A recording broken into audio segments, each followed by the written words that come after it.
हमें ज़रा बता दीजिए कि इस बैग को कैसे लेआउट करना है। जी, देखिए हम सबसे पहले यहाँ पर शुरुआत करेंगे। शुरुआत करने से पहले हम देखेंगे कि ज़मीन का लेवल कैसा है। हमें जो लेवल मेंटेन करना है, एक तरफ हल्का सा स्लोप देना है लगभग 9 इंच के आसपास का। तो हम उससे पहले ज़मीन का लेआउट देखते हैं कि बैग हमारा अगर 3.5 बाई जो है ना 2 फीट बाई 12 फीट का है, तो उसके हिसाब से हमने स्पेस तैयार कर लिया। और स्पेस तैयार करने के बाद हम लेआउटिंग देखते हैं कि ऊपर तरफ जो है ना हमारा हल्का सा ऊँचा रहे और नीचे वाला जो पार्ट है वो लगभग 9 इंच के आसपास डाउन में रहे। तो जैसे यहाँ पर हम देख रहे हैं, ये स्लोप किस लिए दी जाती है? ये स्लोप इसलिए हमें देना होता है कि जो वर्मी वॉश इससे निकलता है, बेसिकली जो गोबर होता है, गोबर में 16 प्रकार के माइक्रो तत्व होते हैं, सूक्ष्म पोषक तत्व होते हैं। और उन सूक्ष्म पोषक तत्वों का उपयोग हमारे किसान भाई नहीं कर पा रहे हैं, क्योंकि क्या होता है, रोड पे जब गोबर हम डालते हैं और या गड्ढे में पटकते हैं तो उस कंडीशन में क्या होता है कि गोबर पे बारिश का पानी गिरता है। जब बारिश का पानी गिरता है तो वो पानी के माध्यम से सारा जो उसका तत्व है वो पूरा निकल जाता है। जब हम ये बैग लगाएंगे और बैग में वो सारा गोबर डालेंगे तो गोबर में जो भी लिक्विड फॉर्म में अर्क होगा, वो उस अर्क का लिक्विड जो है ना वो स्लोप अगर रहेगा तो वो लिक्विड निकल के सीधा यहाँ पे आएगा। फिर हम इसके आगे उसमें पाइप्स के माध्यम से उसका अर्क इकट्ठा करेंगे, वो अभी नेक्स्ट स्टेप में बताते हैं। तो ये हमने इसका पहले स्लोप तैयार कर लिया। स्लोप तैयार करने के बाद ये हमने बैग को इस पोजीशन में रख लिया। अब हमने ऊपर की तरफ हल्का सा ऊंचा किया हुआ है और नीचे की तरफ लगभग 9 इंच का ढाल बनाया हुआ है स्लोप। अब हमें इस बैग को फिट करना है तो हम क्या करेंगे, पहले नंबर जो इसमें पोर्ट दिए हुए हैं, लगभग 16 पोर्ट दिए हुए हैं। ये पॉकेट है, इन पॉकेट में डंडे लगाने हैं। तो डंडे हम डायरेक्टली बैग रखने के बाद नहीं लगाएंगे, पहले हम इसमें निशान बनाएंगे। और निशान हम किसी भी तरह से राख से, चूने से या किसी भी जो है ना जिससे हमारा निशान बन जाए, तो वो हम इस तरह से। ये निशान आप थोड़ा अंदर की तरफ लगा रहे हैं, उसका कुछ खास कारण? हाँ जी, ये अंदर की तरफ इसलिए लगाना होता है क्योंकि अगर हम बैग का डंडा इधर अगर निशान बनाएंगे तो ये लगभग डिस्टेंस 1 से 2 इंच का होता है। तो जब ये बैग लगेगा और इस पर गोबर पड़ेगा तो वो प्रेशर में यूं फैलता है बाहर की तरफ। तो अगर हम ये डंडा अंदर की तरफ लगाएंगे तो लगभग इतना गैप इस तरफ हो जाएगा और इतना गैप इस तरफ, तो इतना बीच में जो गैप रहेगा तो गोबर का प्रेशर से वो एग्जैक्टली फिट हो जाएगा, मतलब वो फैलेगा नहीं। तो बैग फटने के चांसेस कम रहते हैं और सर्विस अच्छी रहती है, तो लगभग लंबे समय तक वो फिर चलता है। अब हमें ये ध्यान रखना होता है कि बैग को हमें इधर उधर नहीं करना है। ये जो बैग है यहीं बीच में पड़ा रहेगा और यूं डायरेक्शन में आपने डाल दिया इसको, और फिर इसमें डंडे लगाएंगे। और डंडे लगाने से पहले हम इन डंडों को जहाँ पर हमें लगाना है, एक एक डंडा हम रख लेंगे ताकि हमें सुविधा ना हो। ये डंडों के नीचे काला काला कुछ लगा हुआ है? हाँ, इसमें हमने जो है ना ऑयल लगा के रखा है। और ऑयल लगाने के पीछे पर्पज़ ये है कि अगर ज़मीन में दीमक होता है, कीड़े होते हैं या बारिश का पानी होता है, तो ये लकड़ी का डंडा है तो बारिश के पानी में या दीमक से डैमेज हो सकता है। अगर हम ये इसमें ऑयलिंग कर देते हैं तो ऑयल से इसकी लाइफ बढ़ जाती है और लगभग ये 2 से 3 साल तक चल जाता है। अगर जी ये लकड़ी की पाइप की जगह प्लास्टिक या सरिये का भी इस्तेमाल हो सकता है? हाँ, प्लास्टिक का और सरिये का भी कर सकते हैं अगर आपके पास अवेलेबल है। अगर हमारे किसानों के पास अवेलेबल है तो ठीक है, बेस्ट है। और अगर हमारे संसाधनों में लकड़ी है तो उसका भी हम कर सकते हैं, लेकिन लकड़ी को हमें फिर हर 2-3 साल के बाद चेंज करना होगा जी। अब जैसे कि हमने ये अभी डंडे लगा दिए हैं, अब जो पॉइंट पर हमने डंडे रखे हैं, अब उसी पॉइंट पर हम इन डंडों को लगा। देखिए ये जो हमने यहाँ पर निशान लगाए थे वहाँ पर इन डंडों के लिए हम अब ठोक रहे हैं। तो हमें इस डंडे को ठोकते समय ये सावधानी ध्यान रखना है कि डंडे का जो झुकाव है वो आजू बाजू और पीछे की तरफ ना होके बैग की डायरेक्शन में होना चाहिए, बैग के अंदर की तरफ होना चाहिए। उससे क्या होता है कि जब बैग की अंदर की तरफ रहेगा तो जब हम गोबर भरते हैं तो बैग हमेशा बाहर की तरफ को फैलता है। तो जब अंदर की तरफ इसका झुकाव रहेगा तो ये एग्जैक्टली पोजीशन में आ जाएगा। और अगर इसका झुकाव बाहर की तरफ है और गोबर डाला तो ये और भी बाहर हो जाता है, तो बैग ज़्यादा जल्दी फटने की संभावना रहती है और बैग फैल भी जाता है और जो है हमारा अर्थबम भी ठीक से काम नहीं करता और गोबर भी हमारा जो है ना फैलने की संभावना रहती है और रास्ते में भी गिर सकता है। ये हमारे सारे डंडे यहाँ पर लग चुके हैं और बैग को हमने ऐसा करके पलटी किया हुआ था, तो हम इसको वापस ऐसे ही उठाएंगे, क्योंकि अगर हमने उल्टा इसको कर दिया तो उसकी जो पोजीशन है वो चेंज हो सकती है और फिटिंग हमारी बिगड़ सकती है। अब हम क्या करेंगे कि पहले जो बैम्बू है उसमें हम इसको थोड़ा थोड़ा डालेंगे, पूरा एक साथ नहीं डालेंगे, थोड़ा थोड़ा डालेंगे।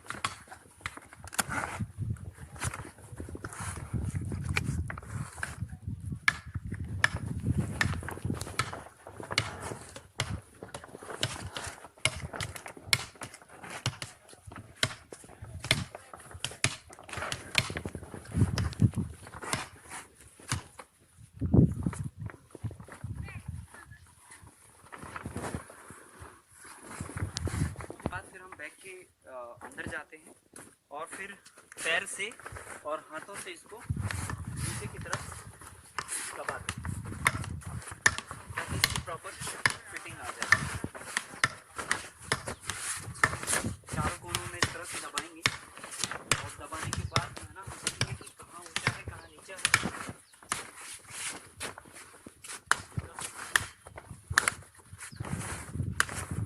ये अब देखिए ये कंप्लीटली एकदम फिट आया है और बीच में ये हमारा हल्का सा जब ये गोबर पड़ेगा तो ये पूरा ये ऐसा तन जाएगा, फिक्स हो जाएगा, तो एकदम परफेक्ट फिटिंग बैठेगा।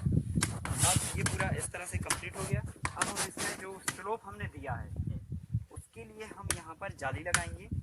जाली लगाने से पहले इसको कट करेंगे, स्पेस बनाएंगे और अंदर जाली लगाएंगे और पाइप लगा के पाइप का मुंह बाहर करेंगे और जो बाहर मुंह रहेगा उसको घड़े में या एक कोई बड़े टंकी में उसको हम कलेक्ट करेंगे। लगभग 1 से 1 फीट का है और ये हमारी काबिल है। जो काबिल को हम इस पाइप में अंदर की तरफ डालेंगे और इसके माप का, इसके डायमीटर का हम यहाँ पर छेद बनाएंगे। छेद बड़ी सावधानी से बनाना होता है और इतना ही इसको हम ब्लेड के सहारे आराम से इसको निकालते हैं।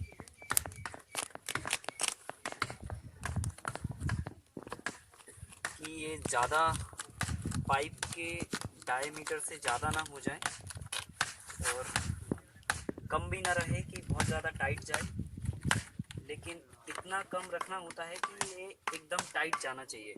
अगर बहुत ज़्यादा लूज गया तो लीकेज होने की पॉसिबिलिटीज़ रहती हैं और हमारा लिक्विड जो है ना घड़े में कलेक्ट ना होने की बजाय यहीं सारा लीच आउट हो जाएगा, तो हमारा इसका पर्पस ख़त्म हो सकता है। ये इस तरह से हम ब्लेड से बड़ी सावधानी से इसको करते हैं और ये लगभग इसके छेद से थोड़ा सा छोटा है और इसको हम यहाँ से डालेंगे और प्रेस करते हुए आराम से खींच के बाहर की तरफ निकालेंगे। यहाँ पर आप देख रहे होंगे कि ये इतना टाइट है कि इसमें से एक बूंद भी पानी यहाँ से लीकेज नहीं होगा। ये हमारा सिस्टम तैयार हो गया। अब इसका जो आउटलेट होगा, इस आउटलेट में या तो हम एक घड़ा रख देंगे और उस घड़े का मुंह जो है ना इस पाइप के मुंह से जोड़ दें ताकि वो कलेक्शन हमारा घड़े में होता रहे।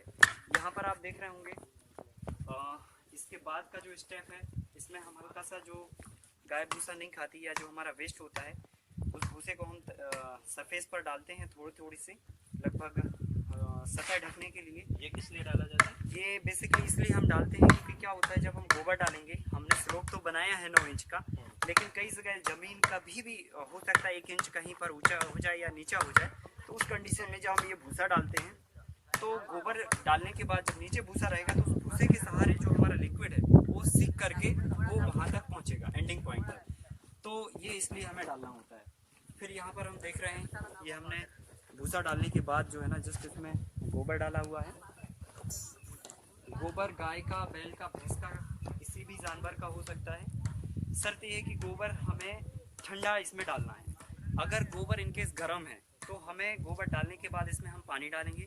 पानी डालेंगे तो इसका लिक्विड हमारा एक जगह कलेक्ट हो जाएगा, मतलब वो लिक्विड हमारा वेस्ट भी नहीं जाएगा। और यहाँ पर आपने देखा होगा हम लोग जो है ना इसमें रॉक फॉस्फेट भी ऐड कर रहे हैं।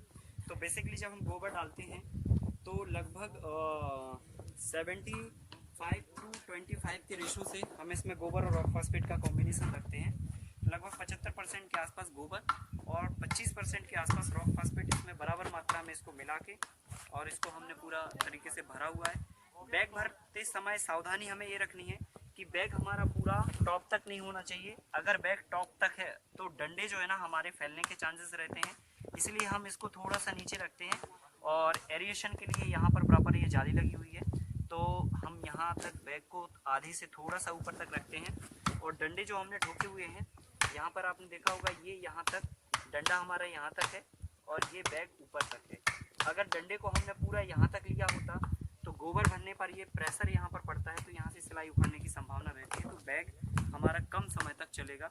उसके लिए हमें सावधानी रखनी कि डंडा हमें इतना ठोकना है कि ऊपर लगभग 2 इंच गैप रहे ताकि वो उस पर प्रेशर ना पड़े। तो ये हमने पूरा इस तरह से ये गोबर और रॉक फॉस्फेट का कॉम्बिनेशन यहाँ पर इसमें बना के डाला हुआ है। अब हम इसमें अर्थवर्म छोड़ेंगे और फिर अर्थवर्म छोड़ने से पहले हम इसमें देखेंगे कि इसमें गोबर हीट दे रहा है कि नहीं दे रहा है। तो इसको हम हाथ डाल के देखते हैं, जब हमें लगता है कि स्किन में हमारे को गर्म लग रहा है तो हम इसमें फिर पानी डालते हैं, देन फर्दर फिर हम इसमें अर्थवर्म छोड़ते हैं। जो आप बता रहे हैं, हाँ जी, ये है रॉक फास्फेट। जी जी। ये सब कहाँ मिलेगा? देखिए ये रॉक फास्फेट जो है ना, भारत में इसकी 3 खदानें हैं केवल।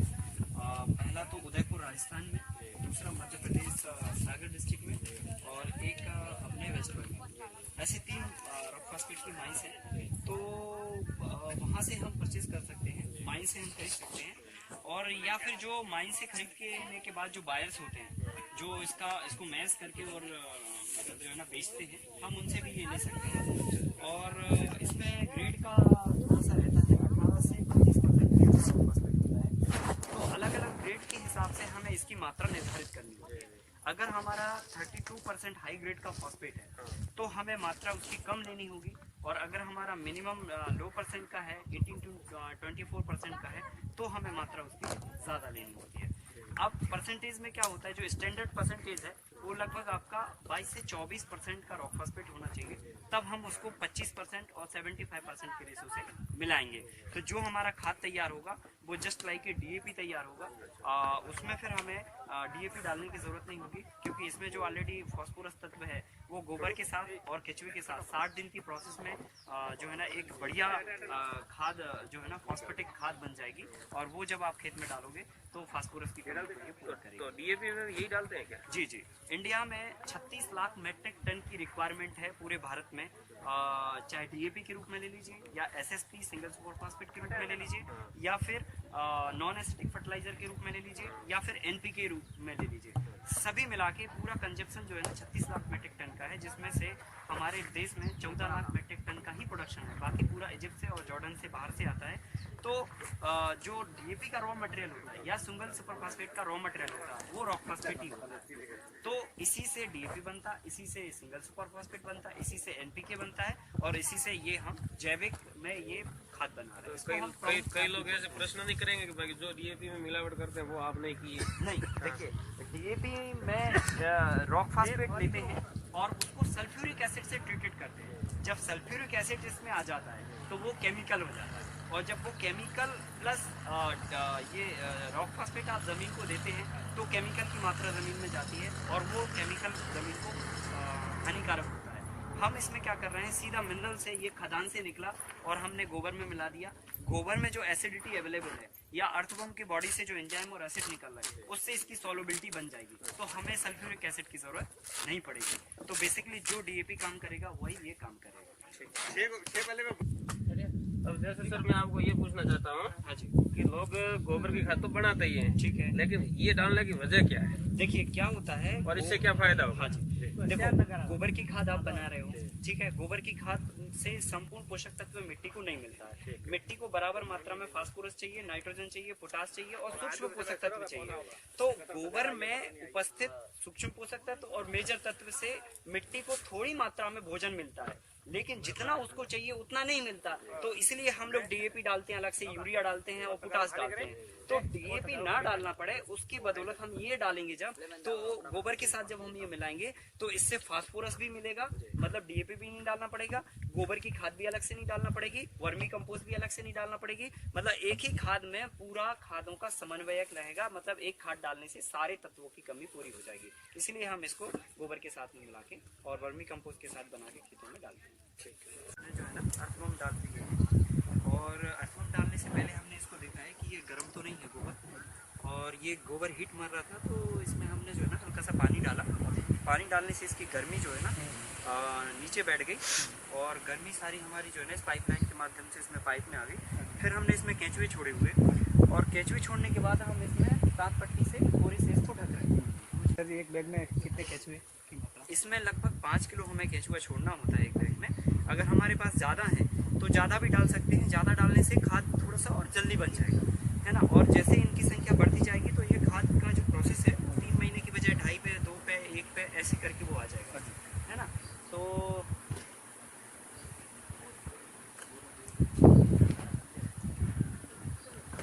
इसको जो है हमें जो निकालने की प्रोसेस है, हाँ जी। ये जो हमने अर्थबम इसमें डाला हुआ है, हाँ जी। ये अर्थबम का काम है कि ऊपर से खाती हुई नीचे की तरफ जाता हाँ है। जी। तो जब ये मटेरियल ऊपर का खा लेगा हाँ। तो नीचे जाएगा, तो लगभग जब ये इतनी परत को खा लेगा तो हम ऊपर से ये मटेरियल ऐसा करके ले सकते हैं। ये उठा लेंगे। हाँ जी। ठीक है ना। हाँ जी। और फिर उसके बाद ये अर्थबम और नीचे चला जाएगा, कंटिन्यूसली ये नीचे चला जाएगा और अपन ऊपर से खाद इसको उठाते जाएंगे। ये हमेशा ध्यान रखना है कि जैसे ही हमने अर्थबम छोड़े और उसके बाद जो है ना हमें इसको बोरे से ढकना है। बोरा ज़्यादा मोटा नहीं होना चाहिए और एकदम पतला भी नहीं होना चाहिए।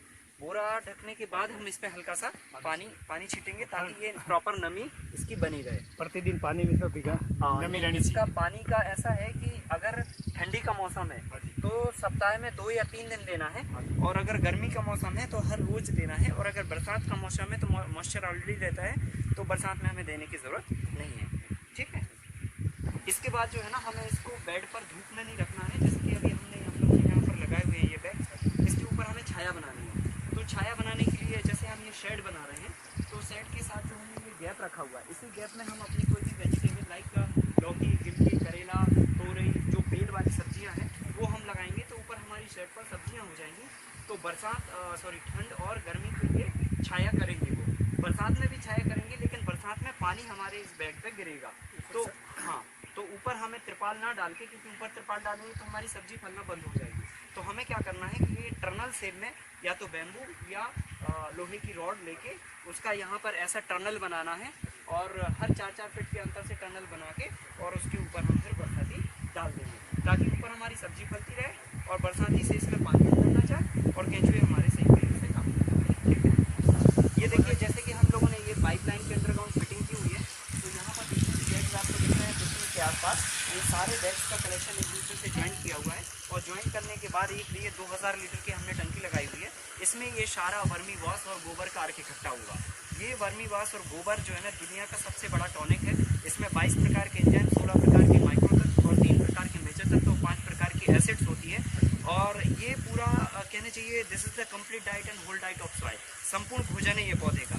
अब हम इसको यहाँ से पौधों तक ले जाएंगे बाया मशीन के थ्रू, स्प्रिंकलर के थ्रू, ड्रिप के थ्रू या स्प्रे के थ्रू, किसी भी माध्यम से हम पौधों को देंगे तो पौधे से स्प्रे का बारे में। हाँ, स्प्रे इसको 2 लीटर प्रति पंप में भर के करना होता है। हर 15 दिन के अंतराल से आप करते जाइए तो पौधे की ग्रोथ प्रॉपरली होगी, उसकी पत्तियों में डिसीज नहीं आएगी, पौधे में कभी बीमारी नहीं आएगी, और लगातार जो है ना वो ग्रोथ करता रहेगा और फलता रहेगा, और पूरी ताकत से बुढ़ापे तक वो पौधा फलेगा। जैविक खेती के अंदर पूरा खाद संपूर्ण यही है। हाँ, संपूर्ण खाद। अगर हम जैविक खेती में अच्छे बेहतर परिणाम लाना चाहते हैं तो पौधे को अंकुरण अवस्था से पूरा डाइट देना पड़ेगा, पूरा भोजन। तब हम क्या ये स्पेसिफिक पौधों के लिए उपयोगी है या ये सभी ऑल वेजिटेबल्स, ऑल आपके grain crop, fruit crop, flowers crop, सभी के लिए जितने भी प्रकार की वनस्पति होती है उन सारी वनस्पतियों में जो पत्ती की संरचना होती है, जो पेड़ की संरचना होती है, फूल या फल की संरचना होती है, उन सभी में अलग अलग तत्वों की आवश्यकता होती है। तो अगर कोई भी पौधा जिसमें पत्ती आती हो या फूल या फल आते हो, उन सभी में ये हमें सभी ड्रिप के माध्यम से जो दे तो कितनी मात्रा में? हाँ, ड्रिप के माध्यम से अगर प्रति एकड़ आप चलाते हैं ड्रिप तो 10 लीटर प्रति एकड़ पर डे हम चला सकते हैं। Per day 10 litre per day है, क्योंकि ये एकदम कंसनट्रेट नहीं होता है, क्योंकि इसमें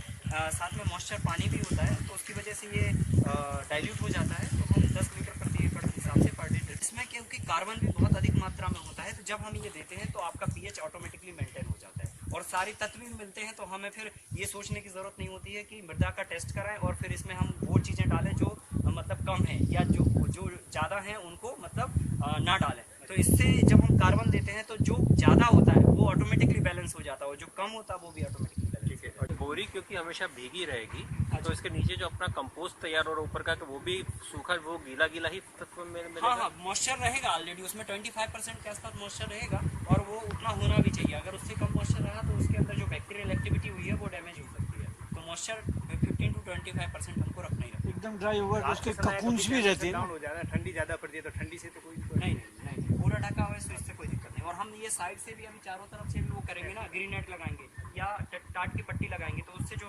हल्की सी जो ठंडा हवा होती है वो अंदर नहीं जाएगी, और ऊपर से जब सेट हो जाएगा तो ये पूरा प्रोटेक्ट हो जाएगा। तो थोड़ा सा टेम्परेचर खुशबू का भी होता है ताकि हम वो वैसे करें ताकि खुशबू में ग्रोथ अच्छी हो। नहीं, खुशबू तो इनको केवल गोबर की आती है या बायोमास की, जो इनके खाने की पसंद की चीज़ें हैं उनकी इसमें